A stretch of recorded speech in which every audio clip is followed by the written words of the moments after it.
Okay, so if you were with us right before the break, you heard that there are some opponents to the pill who say that actually it led to the sexual revolution, maybe to loose sexual morals, to maybe promiscuity, or maybe even it made women objects of sexual attention. And we have to get response to that. If you want to tell me what you think, email me right now at lynn@lynndoyle.net. And we're going to pick some of those people who actually email in to give us a call very quickly. But first, I want to give Dana, who was nearly having a stroke when I had to take a commercial, the opportunity to respond to Edel. The idea that the pill made women sexual objects, women were treated as sexual objects way before the pill came into. It's just, I mean, the objectification of each other.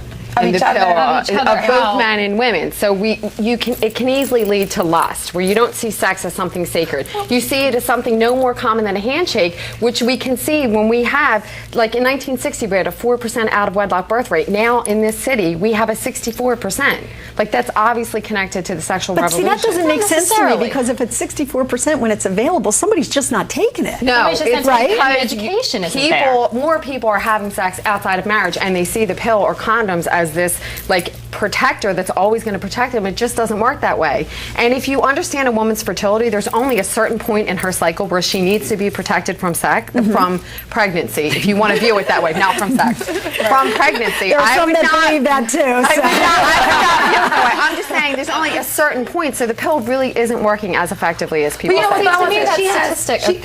You have a valid point. You're so right when you say about the people who are having sex or using the condom and the pill to protect themselves. But think about it, no condom, no pill, there'll be so many kids unwanted, so many sexually transmitted disease amongst people, because reality, what you're saying is factual, but people are gonna have sex. So I think it's very important that they have that option to do that in marriage, right? And not outside of marriage. And the thing is, I agree with you on that, but in my surroundings, I know people that are nothing like me and you. So I would rather them be on the pill and use a condom opposed to create a child that they don't want to raise, don't want to raise with that. But you have to accept that as reality. Not everybody is like you. I accept the reality that women are intelligent human beings, and that if you talk with them and you discuss with them, the women that I work with, they make decisions, and they will make a decision for chastity if you give them all the information. Okay, ladies, I'm going to interrupt very quickly because we invited some of our folks who emailed their comments to us to actually call in, and we're going to go to the phone lines and find out what they have to say. Leslie joins us now. Leslie, good to have you with us. Hi, how are you? I'm good, thank you. What do you think about this debate about the pill? Do you think it's been good for society, or has it actually created some harmful side effects?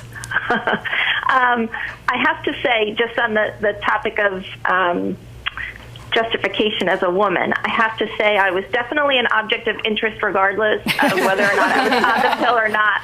I'm pretty confident in that. But hey, good for you, girl.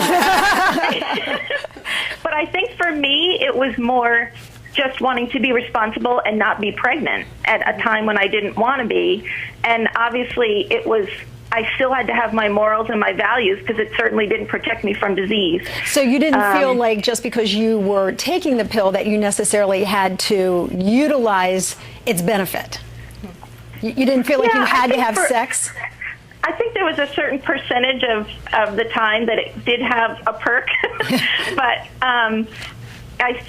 it still didn't protect me from the disease that was out there. So I still carried with me my morals and my values. I think it just allowed me the freedom to not have children when I didn't want them. And one of the things that my mom said to me the day before I got married, she said, I just have one piece of advice for you. The rhythm method does not work. And that came from, my mom had 5 children, and 3 of them were in 4 years. So, she was speaking from experience, and I took it. Okay. Leslie, thanks so much for your call and your opinion. We appreciate it.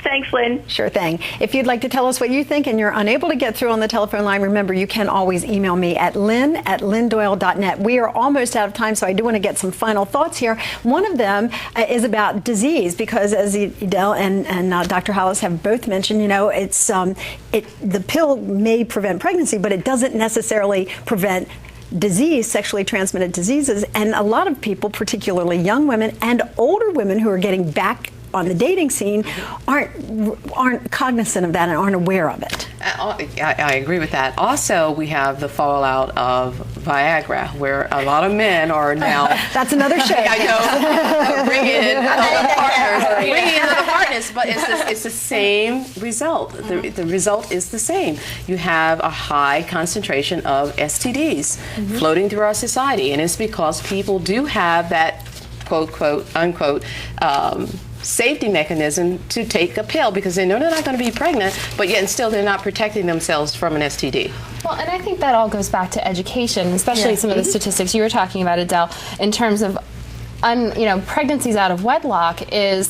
It's understanding that the pill is not a catch-all, and you're absolutely right. It's not. It doesn't protect against diseases, but people don't know that unless we tell them. Exactly. And that's the point, is that there needs to be education, regardless of which side of this issue you may personally believe in.